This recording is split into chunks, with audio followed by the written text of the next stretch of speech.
엄마, 그 나이에 무슨 결혼이에요? 동네 창피하게.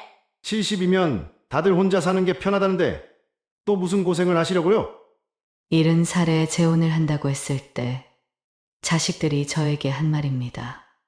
30년 전 남편이 떠나고 홀로 자식들을 키우고 손주들을 돌보며 제 인생을 다 바쳤습니다. 어느새 70살이 됐고 생활비가 필요해 나간 공공근로에서 김 선생님을 만났습니다.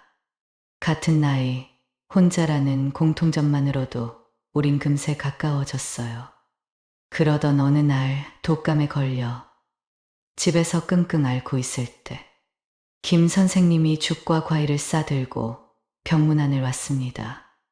누군가 저를 이렇게 돌봐준 게 대체 얼마만인지 눈물이 났어요. 그 후로 더욱 가까워졌고 결국 넘지 말아야 할 선을 넘고 말았습니다. 70살에 이게 무슨 짓인가 미쳤다고 자책했습니다. 하지만 30년 만에 느껴본 그 따뜻한 온기를 저는 도저히 잊을 수가 없었어요. 그리고 일주일 뒤 김 선생님이 살림을 합치자고 했고 저는 거절할 수 없었습니다. 하지만 아들과 딸은 격렬히 반대했습니다. 너희는 엄마가 얼마나 외로운지 알아? 30년이야, 30년. 하지만 돌아온 말은 차가웠습니다. 저희는 충분히 말렸어요. 나중에 저희 원망하지 마세요. 그렇게 저는 자식들과 멀어졌습니다. 혼인신고를 하고 김 선생님 집으로 들어갔어요. 행복한 일상에 자식들의 빈자리는 느껴지지 않았습니다. 그런데 그 행복은 오래가지 못했습니다. 그게 그렇게 중요해요? 그것 때문에 결혼한 거예요? 그래, 그것 때문에 했다. 안 그럼 내가 왜 했겠어? 혼자 사는 게 편한데. 결국 재혼한 지 한 달 만에 이혼했고 모든 걸 잃었습니다. 그냥 제가 참고 맞춰주며 살았어야 했을까요? 제 이야기 끝까지 들어주시고 여러분의 생각을 남겨주세요. 구독과 좋아요는 저에게 큰 힘이 됩니다. 안녕하세요. 저는 70살 박선자입니다. 30년 전 남편이 심장마비로 세상을 떠난 후 저는 쉴 틈 없이 살았어요. 식당일, 파출부, 공장일. 안 해본 일이 없었죠. 두 아이 대학 보내려고 새벽부터 밤늦게까지 일했습니다. 그래도 보람이 있었어요. 아들은 대기업에 들어갔고 딸은 공무원이 됐으니까요. 결혼까지 시켜놓고 나니 이제 좀 쉬나 했더니 손주들이 태어났죠. 지난 10년은 손주 봐주느라 정신없이 지나갔습니다. 지난주 민준이가 초등학교에 입학하면서 손주 보는 일도 끝났습니다. 집에 혼자 앉아 있으니 시간이 안 갔어요. TV를 켜봐도 재미없고 라디오를 들어도 심심했습니다. 일주일째 되는 날 갑자기 눈물이 났습니다. 거실 소파에 앉아서 한참을 울었어요. 이렇게 혼자 늙어가는구나. 아무도 날 필요로 하지 않는구나. 무엇보다 손주 봐주면서 받던 돈이 끊긴 게 컸습니다. 매달 100만 원씩 받았는데 이제는 그것도 없어졌죠. 미안하다는 듯 한 번씩 용돈을 주긴 했지만 정기적인 수입이 아니니 불안했어요. 이대로는 안 되겠다 싶어서 주민센터로 갔습니다. 젊은 상담원이 친절하게 맞아줬어요. 어떤 일을 찾으시냐고 묻기에 나이가 있어도 할 수 있는 일이면 뭐든 한다고 했습니다. 복지관 청소 공공근로를 소개해 줬어요. 오전 8시부터 12시까지 4시간만 일하면 된다고. 월급은 80만 원이었죠. 많지 않았지만 없는 것보다 낫습니다. 신청서를 쓰면서 손이 떨렸어요. 70살에 또 일을 시작하다니. 그래도 집에 혼자 있는 것보다 낫습니다. 사람들도 만날 수 있고 몸도 움직일 수 있으니까요. 일주일 후 월요일 첫 출근 날이었습니다. 아침 7시에 일어나 머리를 단정하게 묶고 제일 깨끗한 옷을 입었어요. 거울을 보니 주름진 얼굴이 낯설었습니다. 복지관까지는 버스로 20분이었습니다. 일찍 도착했더니 이미 많은 분들이 나와 있었어요. 다들 저처럼 나이 든 분들이었죠. 어색하게 인사를 나누며 기다렸습니다. 8시 정각 젊은 직원이 나와서 구역을 배정했어요.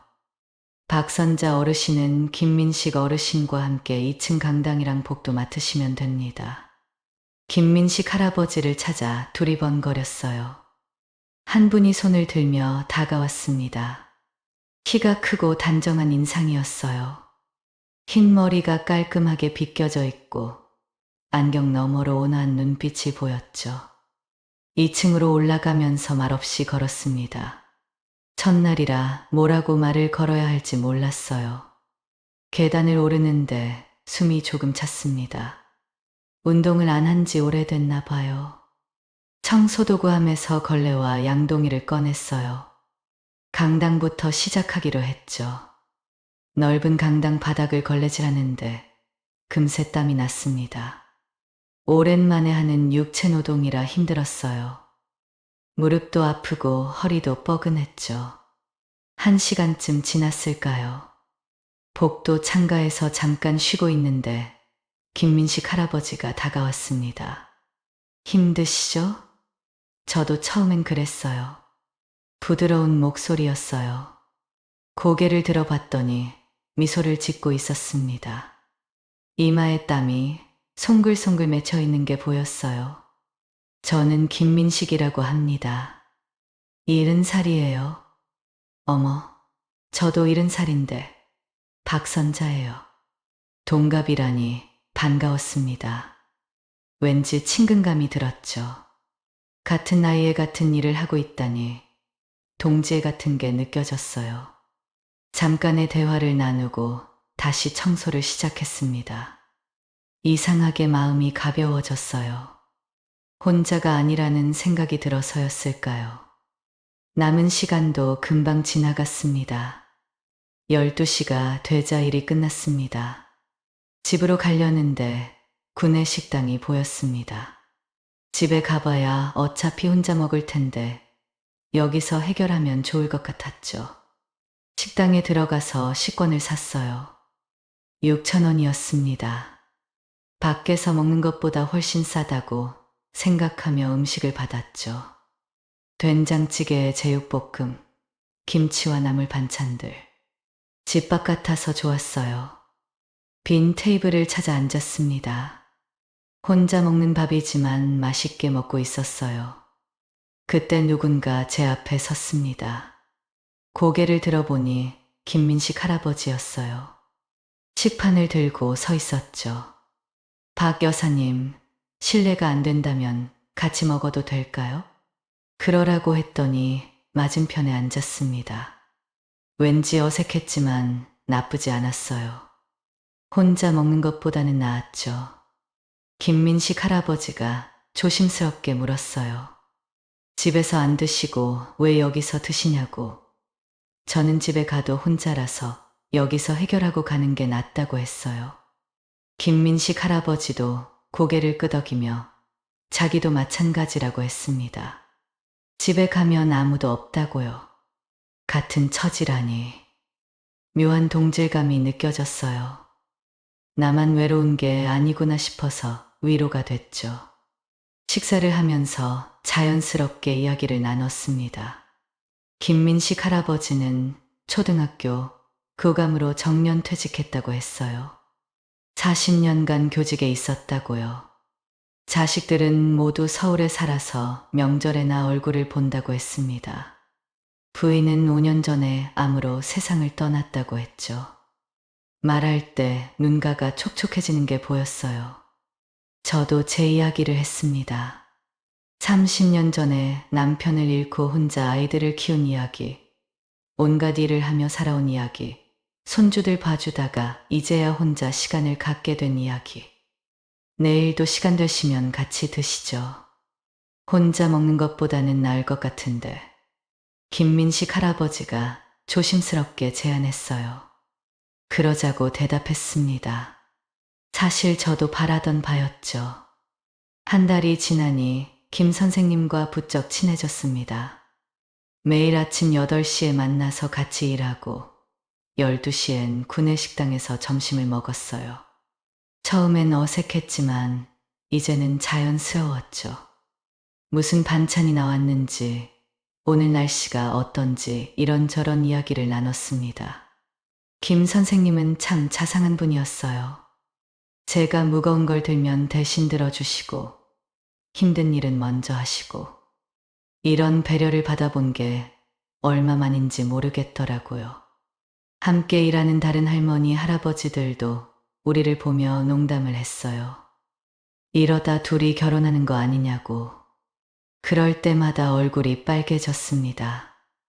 70살에 무슨 결혼이냐고 손사래를 쳤죠. 2달이 지났을 때였습니다. 금요일부터 몸이 으슬으슬하더니 주말 내내 감기가 심해졌어요. 온몸이 쑤시고 열이 펄펄 났죠. 혼자 끙끙 앓으면서 버텼습니다. 병원에 가야 하나 싶었지만 주말이라 그냥 참았어요. 월요일 아침 도저히 일어날 수가 없었습니다. 복지관 직원에게 전화했어요. 오늘은 못 갈 것 같다고, 죄송하다고. 겨우 몸을 일으켜 병원에 갔습니다. 의사가 진찰을 하더니 독감이라고 했어요. 어떻게 주말 동안 참으셨냐며 혀를 찼죠. 수액실 침대에 누웠습니다. 차가운 수액이 팔로 들어가는 게 느껴졌어요. 눈을 감고 있는데 핸드폰이 울렸습니다. 김 선생님이었어요. 박 여사님, 복지관 직원한테 들었는데 많이 아프시다면서요? 괜찮으세요? 걱정하는 목소리가 들렸습니다. 지금 병원에서 수액 맞고 있다고. 내일까지는 못 갈 것 같다고 미안하다고 했어요.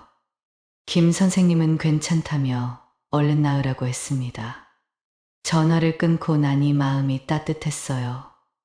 누군가 걱정해주는 사람이 있다는 게. 수액을 다 맞고 집으로 돌아왔습니다. 다음 날 아침 상태가 더 안 좋아졌습니다. 약을 먹으려면 밥을 먹어야 하는데 일어나서 밥을 차릴 힘이 없었어요. 겨우 우유 한 잔을 마시고 약을 먹었죠. 다시 침대에 누웠습니다. 천장이 빙빙 도는 것 같았어요. 12시가 조금 넘었을 때 전화가 왔습니다. 김 선생님이었어요. 오늘은 좀 어떠냐고 물었습니다. 그냥 괜찮다고 대답했어요. 거짓말이었죠. 하지만 걱정시키고 싶지 않았습니다. 점심은 드셨냐고 또 물었어요. 이제 막 먹으려던 참이라고 또 거짓말을 했습니다. 그러자 김 선생님이 말했어요. 매일같이 점심 먹다가 혼자 먹으려니 밥이 안 넘어간다고. 죽이라도 사서 병문안 가도 되겠냐고. 순간 망설였습니다. 낡고 오래된 빌라. 부엌은 좁고 거실은 어두운 이 집을 보여주기가 부끄러웠어요. 아니라고 괜찮다고 거절했지만 김 선생님은 계속 오고 싶다고 했습니다. 솔직히 너무 힘들었어요. 혼자서는 죽도 못 끓일 것 같았죠. 결국 주소를 알려줬습니다. 힘겹게 일어나서 대충이라도 집을 치웠어요.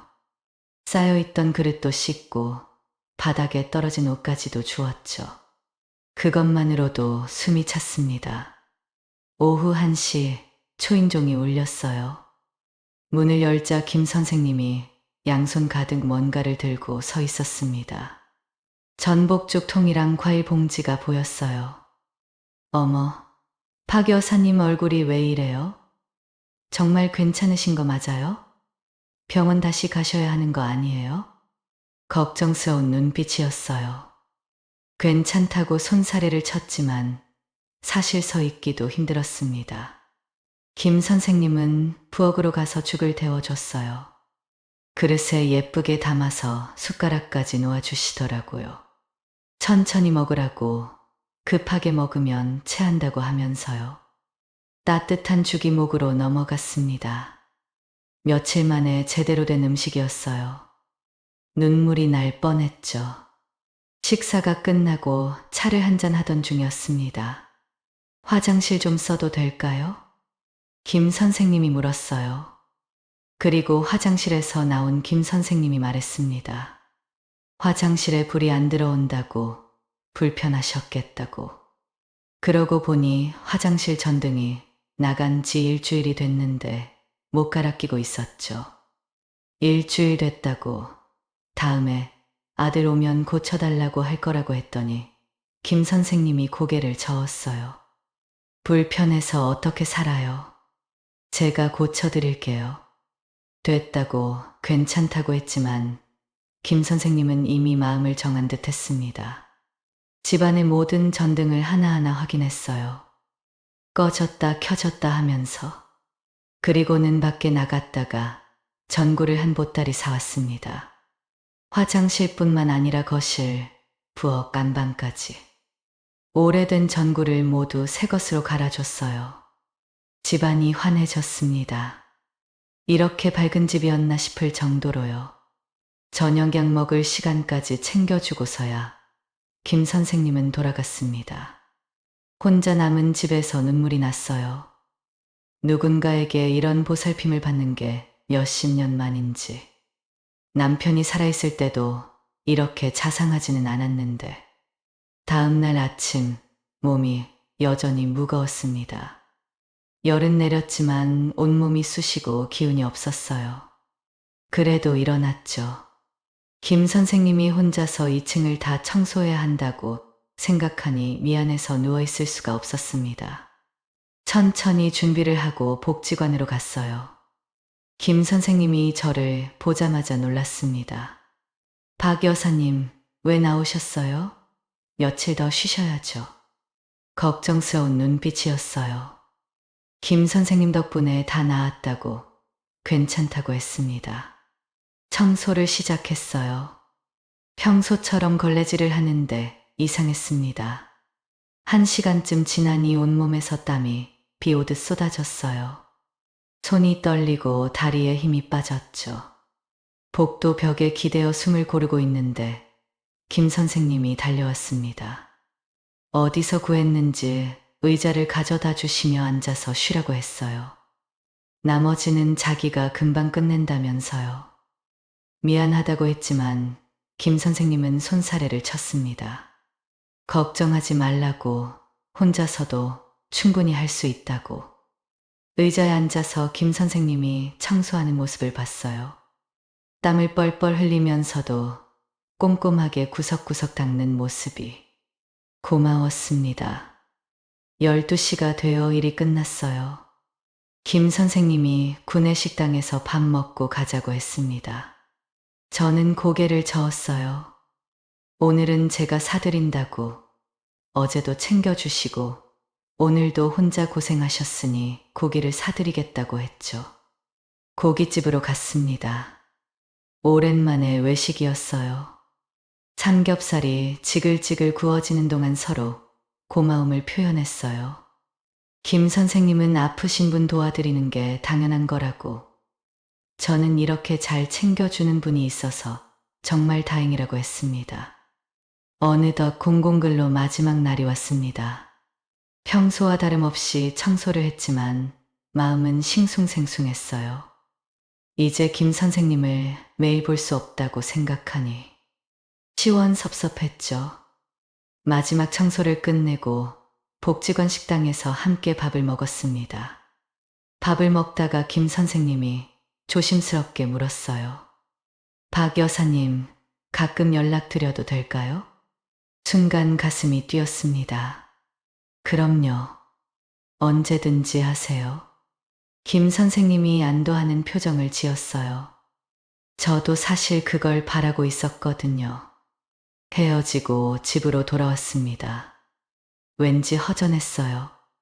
다음 날 아침 습관처럼 일어나서 출근 준비를 하다가 멈췄습니다. 아, 이제 일이 끝났구나. 다시 침대에 누웠어요. 갈 곳이 없으니 일어날 이유도 없었죠. 점심시간이 되어 혼자 밥을 먹었습니다. 된장찌개에 밥 한 공기. 맛이 없었어요. 김 선생님은 밥을 잘 챙겨 드시고 계실까? 혹시 나를 생각하고 계실까? 그렇게 하루가 지나고 이틀이 지나고 사흘이 지났습니다. 연락을 해볼까 고민했어요. 전화기를 들었다가 놨다가를 수십 번. 괜히 내가 먼저 연락해서 불편하게 하는 건 아닐까 싶어서요. 사흘째 되는 날 점심시간 전화가 왔습니다. 김 선생님이었어요. 박 여사님, 점심 드셨어요? 같이 식사하실래요? 기쁜 마음에 바로 나갔습니다. 복지관 식당에서 만나기로 했어요.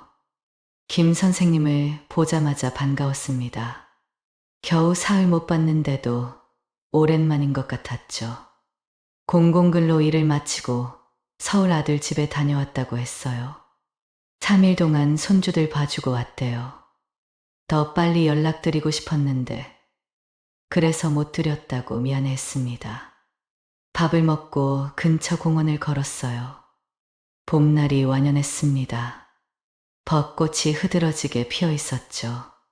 천천히 걸으면서 이런저런 이야기를 했어요. 깊은 이야기도 나눴습니다.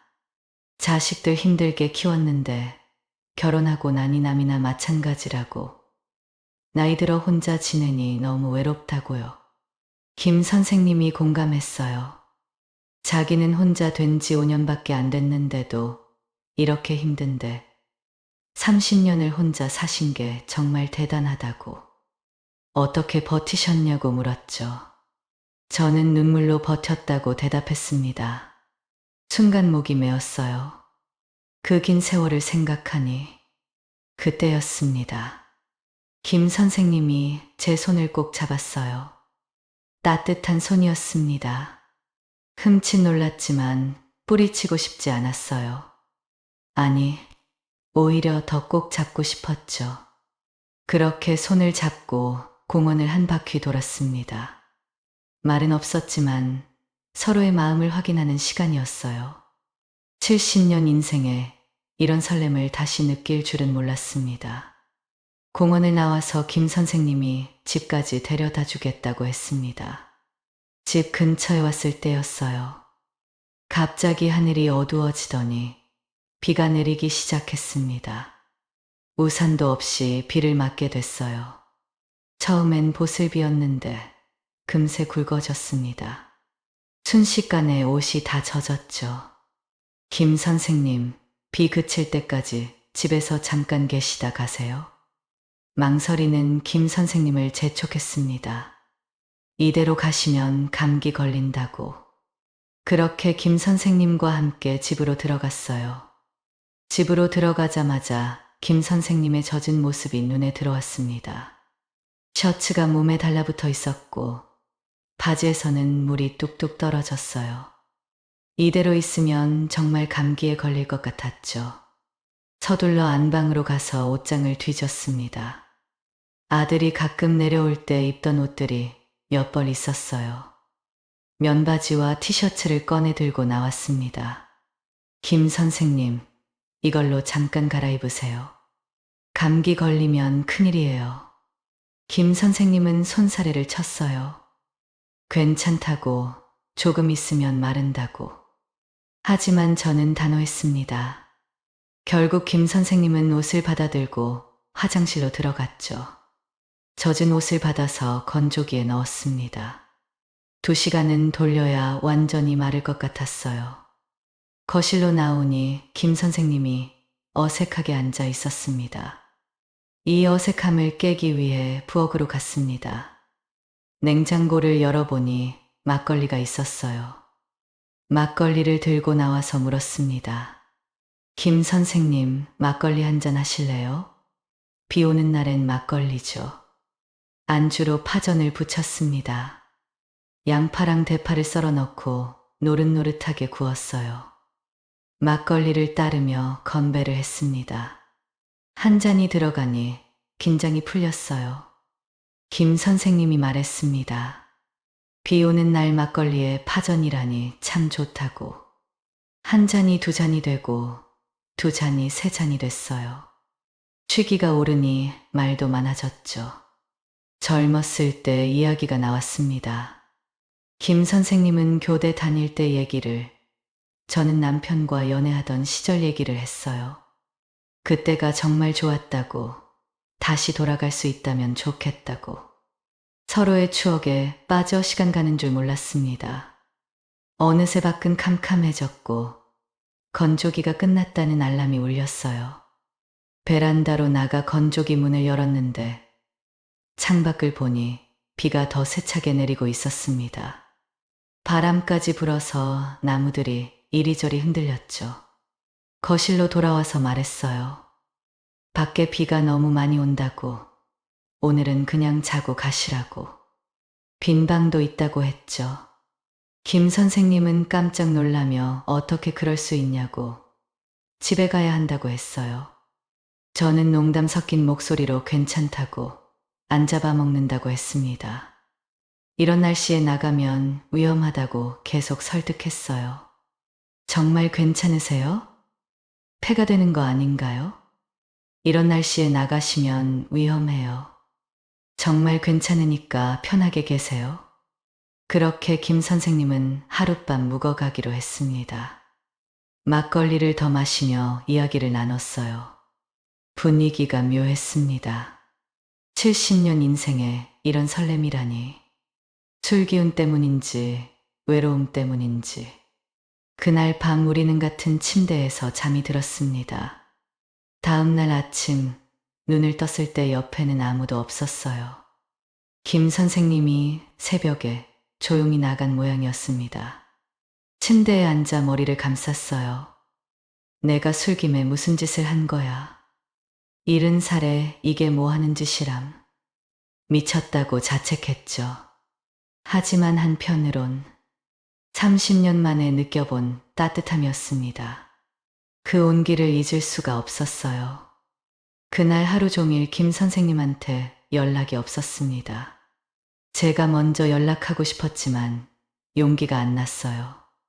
실수였다고 생각하실까봐, 저를 이상하게 볼까봐. 그렇게 일주일이 지났습니다. 더는 못 참고 전화를 걸었어요.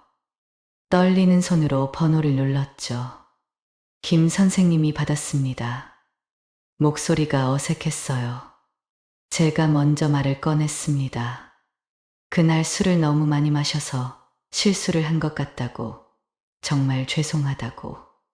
잠시 침묵이 흘렀어요. 그리고 김 선생님이 말했습니다. 아니에요. 저도 좋았어요. 그 한마디에 가슴이 뛰었습니다. 그날 이후로 우리 관계는 급속도로 가까워졌어요. 매일 만났습니다. 점심을 같이 먹고 공원을 산책하고 저녁엔 서로의 집을 오가며 시간을 보냈죠. 마치 젊은 연인들처럼 설레고 행복했어요. 70살에 이런 감정을 느낄 줄은 꿈에도 몰랐습니다. 한 달쯤 지났을 때였어요. 저녁을 먹고 차를 마시던 중 김 선생님이 진지한 표정으로 말했습니다. 박 여사님, 우리 그냥 합칠까요? 같이 살면 생활비도 아끼고 서로 의지하며 행복하게 살 수 있을 것 같은데. 순간 머릿속이 하얘졌습니다. 재혼이라니. 사실 40대, 50대 때도 재혼을 생각해 본 적이 있었어요. 하지만 아이들 눈치도 보이고 세상 시선도 무서워서 포기했죠. 그런데 70살에 재혼이라니 고민이 됐습니다. 하지만 지금 이 순간이 너무 행복했어요. 김 선생님과 함께 있는 시간들이 너무 좋았습니다. 한참을 생각하다가 대답했어요. 좋아요.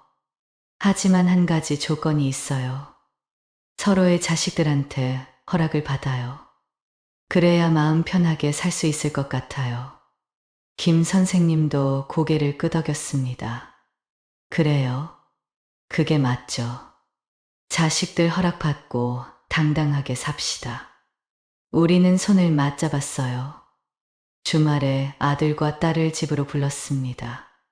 거실에 앉은 두 사람은 뭔가 중요한 얘기가 있나 싶어서 긴장한 표정이었어요. 조심스럽게 입을 열었습니다. 재혼하고 싶다고, 좋은 사람을 만났다고. 순간 거실 공기가 얼어붙었어요. 딸의 얼굴이 굳어지는 게 보였습니다. 엄마, 70살에 무슨 결혼이에요? 동네 창피하게. 딸이 먼저 반대했습니다. 얼굴이 붉어지며 흥분했어요. 아들도 거들었습니다. 70살이면 다들 혼자 사는 게 편하다는데 무슨 남자냐고. 또 무슨 고생하시려고 그러냐며 한숨을 쉬었어요. 속으로는 이해해 줄 거라고 기대했었습니다. 엄마도 행복할 권리가 있다고, 외로움을 달래줄 동반자가 필요하다고 이해해 줄 알았어요. 하지만 막상 반대하는 자식들을 보니 화가 치밀어 올랐습니다. 참았던 감정이 폭발했어요. 너희는 엄마가 얼마나 외로운지 알아? 30년이야, 30년. 30년 동안 일만 하며 너희들 뒷바라지하며 살았어.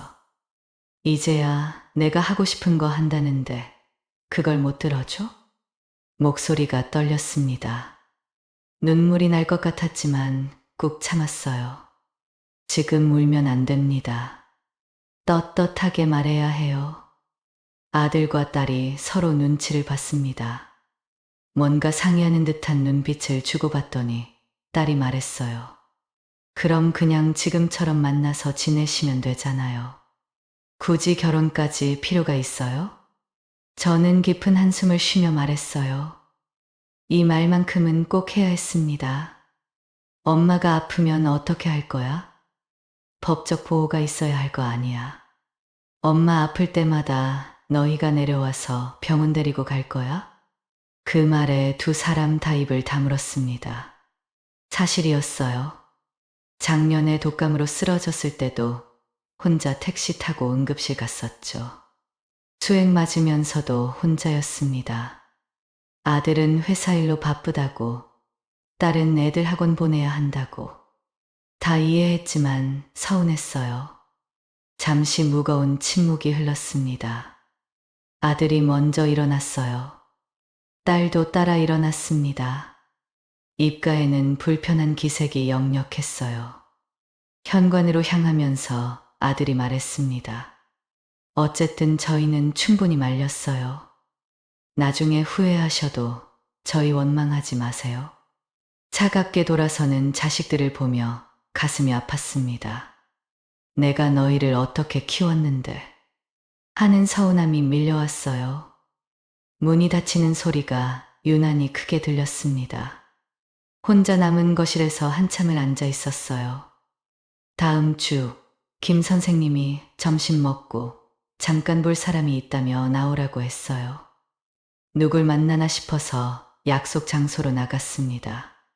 카페에 들어서니 김 선생님이 손을 흔들었어요. 그런데 옆에 두 사람이 더 있었습니다. 낯선 얼굴들이라 누군가 했더니 제 아들이랑 딸입니다. 서울에서 내려왔어요. 아, 그래서 만나자고 했구나. 갑자기 긴장이 됐습니다. 우리 애들처럼 반대하면 어쩌나. 하지만 걱정은 기우였어요. 김 선생님 아들이 먼저 일어나 인사했습니다. 아버지한테 말씀 많이 들었습니다. 말씀 들은 것처럼 정말 예쁘시네요. 따뜻한 미소와 함께 건넨 인사에 긴장이 풀렸어요. 딸도 미소를 지으며 인사했습니다. 아버지가 요즘 너무 행복해 보이신다고. 어머니 덕분인 것 같다며 고개를 숙였어요. 커피를 마시며 이런저런 이야기를 나눴습니다. 김 선생님 자식들은 아버지의 재혼을 진심으로 축하한다고 했어요. 혼자 계시는 게 늘 걱정이었는데 좋은 분을 만나서 다행이라고. 우리 아버지 잘 부탁드려요. 저희는 아버지가 행복하시면 그걸로 충분해요. 웃으며 축복해주는 김 선생님 자식들을 보니 묘한 감정이 들었습니다. 부러움인지 서운함인지. 왜 우리 애들은 저럴 수 없을까? 같은 자식인데 이렇게 다를 수가 있나. 헤어지고 돌아오는 길에 김 선생님에게 말했어요. 교육자라 그런지 자식 교육을 정말 잘 시키신 것 같아요. 부러워요. 우리 자식들은 말끝을 흐렸습니다. 더 말하면 눈물이 날 것 같아서요. 김 선생님이 제 손을 잡아줬어요. 따뜻한 손이었습니다. 괜찮다고, 시간이 지나면 이해할 거라고 위로했죠. 하지만 마음 한구석이 쓸쓸했습니다. 가장 축복받고 싶은 사람들에게 축복받지 못한다는 게, 부모 마음을 몰라주는 자식들이 원망스러우면서도 서글펐어요. 내가 너무 이기적인 건가? 자식들 체면도 생각해야 하는데. 아니야. 나도 행복할 권리가 있어. 30년을 혼자 살았으면 충분하지 않아? 이런 생각들이 머릿속에서 맴돌았어요. 그래도 김 선생님이 있어서 다행이었습니다. 이 사람과 함께라면 남은 인생도 행복할 것 같았어요. 자식들이 축복해주지 않아도 우리 둘이 행복하면 되는 거 아닐까? 다음 날 시청에서 혼인신고를 했습니다. 직원이 서류를 받으며 축하한다고 했어요. 70살의 새 출발이라니 대단하시다면서. 우리는 서로를 보며 수줍게 웃었죠. 이제 정말 부부가 됐구나. 실감이 났습니다. 집으로 돌아와 짐을 쌌어요. 30년 살았던 낡은 빌라를 정리하는 마음이 복잡했습니다. 부동산에 내놨지만 너무 낡아서 관심 갖는 사람이 없었어요. 결국 시세보다 훨씬 싸게 금매로 내놨죠. 일주일 만에 겨우 계약이 됐습니다. 헐값이었지만 어쩔 수 없었어요. 빨리 정리하고 새 생활을 시작하고 싶었으니까요. 김 선생님. 아니, 이제는 남편의 아파트로 이사했습니다. 작지만 아늑한 집이었어요. 24평짜리 아파트였지만 둘이 살기엔 충분했죠. 무엇보다 엘리베이터가 있어서 좋았습니다. 빌라 계단 오르내리는 게 힘들었거든요. 첫날 아침 남편이 차를 끓여줬어요. 여보라는 호칭이 아직 어색했지만 좋았습니다. 30년 만에 다시 듣는 그 말이. 차를 마시고 동네 공원으로 산책을 나갔어요. 손을 잡고 천천히 걸었습니다. 매일 아침 이런 일상을 보내니 꿈만 같았어요. 자식들이 축복해주지 않은 게 아쉬웠지만 그 빈자리가 느껴지지 않을 만큼 행복했습니다. 일주일쯤 지났을 때였어요. 저녁을 먹고 있는데 남편이 조심스럽게 말을 꺼냈습니다. 생활비를 따로 관리하자고. 각자 연금 받는 게 있으니 공과금만 반반 내고 나머지는 각자 쓰자는 거였어요. 순간 당황했습니다. 부부인데 그렇게까지 해야 하나? 서운한 마음이 들었지만 내색하지 않았어요. 돈 문제는 예민하니까 그럴 수 있다고 생각했습니다. 첫 결혼이 아니니 더 조심하려는 마음이겠죠. 그래도 혼자 살 때보다는 생활비가 적게 나갔어요. 공과 금도 반으로 나누니 부담이 줄었죠. 한 달이 지나고 추석이 왔습니다. 남편이 말했어요. 서로 자식들이 다 모이면 어색할 테니 이번엔 각자 자식 집에 가서 보내고 오자고. 알겠다고 대답했지만 막막했습니다. 자식들에게 어떻게 연락하나. 재혼 반대하던 애들이 받아줄까. 추석 당일 남편은 아침 일찍 아들 집으로 떠났어요. 저는 집에 혼자 남았습니다.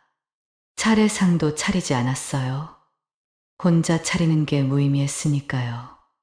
TV를 보며 시간을 보냈습니다.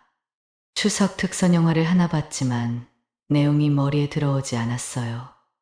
점심은 라면으로 때웠습니다. 명절에 혼자 라면이라니 씁쓸했죠. 3일 후 남편이 돌아왔어요. 손에는 아들 며느리가 싸준 음식이 가득했습니다. 전이며 나물이며 보기만 해도 정성이 느껴졌죠.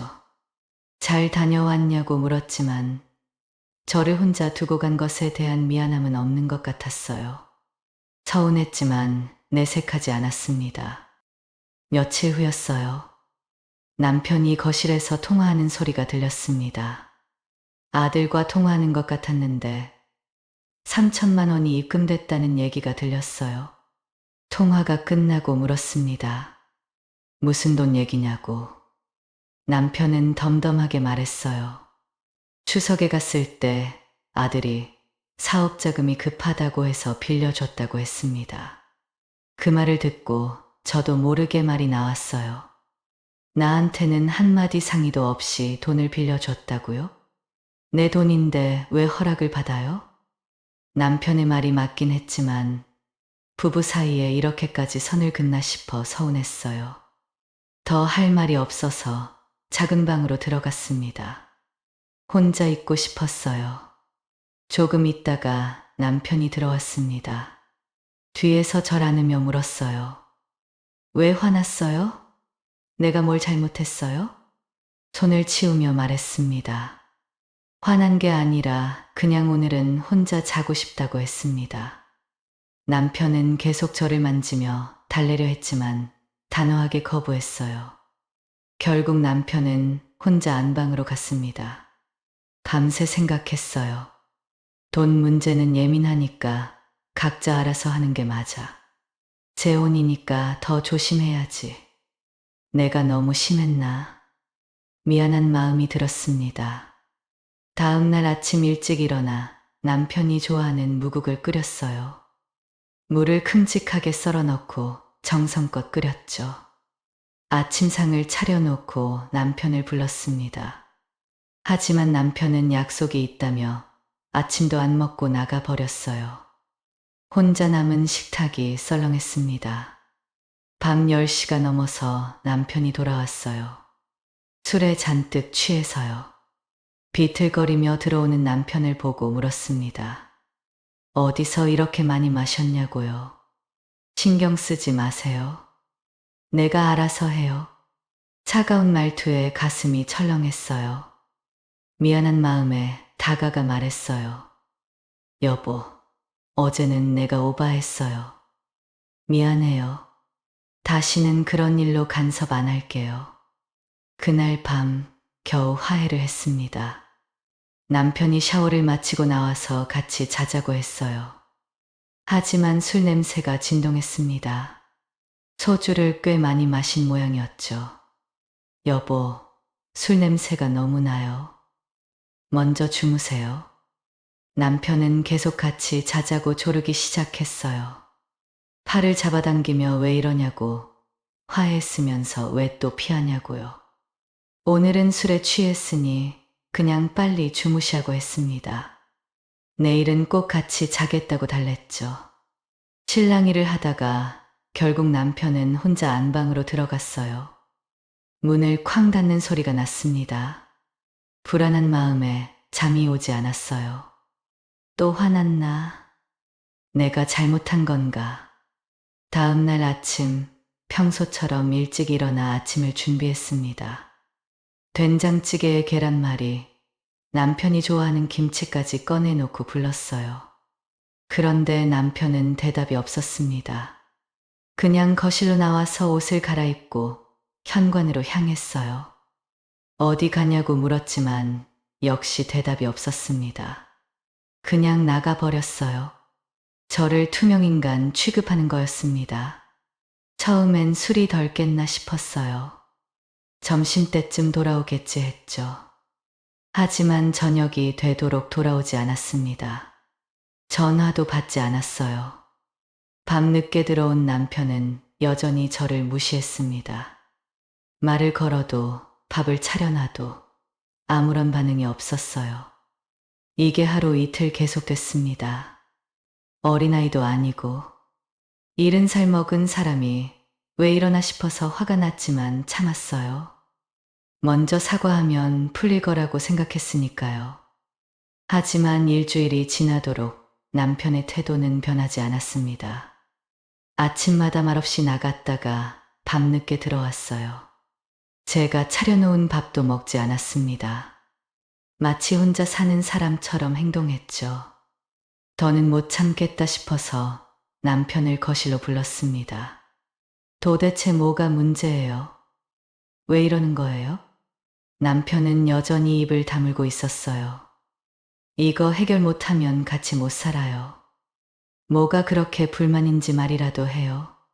그때서야 남편이 입을 열었습니다. 남자가 부부관계 거부당하면 얼마나 자존심 상하는지 알아요?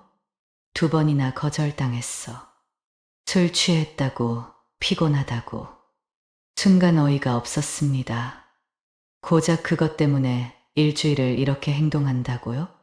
그게 그렇게 중요해요? 그것 때문에 결혼한 거예요? 화가 나서 목소리가 높아졌어요. 남편도 흥분했습니다. 그래, 그것 때문에 했다. 안 그럼 내가 왜 했겠어? 혼자 사는 게 편한데. 충격적인 말이었습니다. 사랑해서, 외로워서 결혼한 게 아니라 단지 그것 때문이라니. 더는 듣고 싶지 않았어요. 가방을 들고 집을 나왔습니다. 막상 나오니 갈 곳이 없었어요. 자식들한테 갈 수도 없고, 친구 집에 신세질 수도 없고, 공원 벤치에 앉아 있다가 결국 다시 집으로 돌아갔습니다. 하지만 남편과 마주칠 때마다 불편했어요. 각방을 쓰며 며칠을 더 버텼지만 한계였습니다. 서로 눈도 마주치지 않고, 말도 하지 않고, 이게 부부인가 싶었죠. 결국 이혼하기로 했습니다. 재혼한 지 겨우 1달 만이었어요. 서류 정리는 간단했습니다. 재산 분할도 없었고 각자 가진 것을 그대로 가져가기로 했으니까요. 문제는 살 곳이었습니다. 빌라를 헐값에 팔아서 가진 돈이 얼마 없었어요. 부동산을 돌아다니다가 겨우 반전세 원룸을 구했어요. 보증금 5천만 원에 월세 20만 원? 그나마 이것도 운이 좋아서 구한 거였죠. 짐을 빼면서 자식들에게 연락할까 고민했습니다. 하지만 면목이 없었어요. 반대하던 결혼을 강행했다가 1달 만에 이혼이라니. 충고를 안 들은 대가라고 비웃을 게 뻔했죠. 결국 아무에게도 연락하지 못했습니다. 원룸으로 이사한 날 혼자 김밥을 먹으며 울었어요. 남자 품이 그리워서 재혼했는데 결국 얻은 건 없었습니다. 집도 잃고 자식들과의 관계도 끊어지고 통장을 확인해 보니 남은 돈이 얼마 없었어요. 월세며 생활비며 몇 달 버티기도 힘들 것 같았습니다. 결국 주민센터에 가서 공공근로를 신청했습니다. 다행히 자리가 있어 다음 주부터 출근하기로 했죠. 70살에 재혼한 게 잘못이었을까요?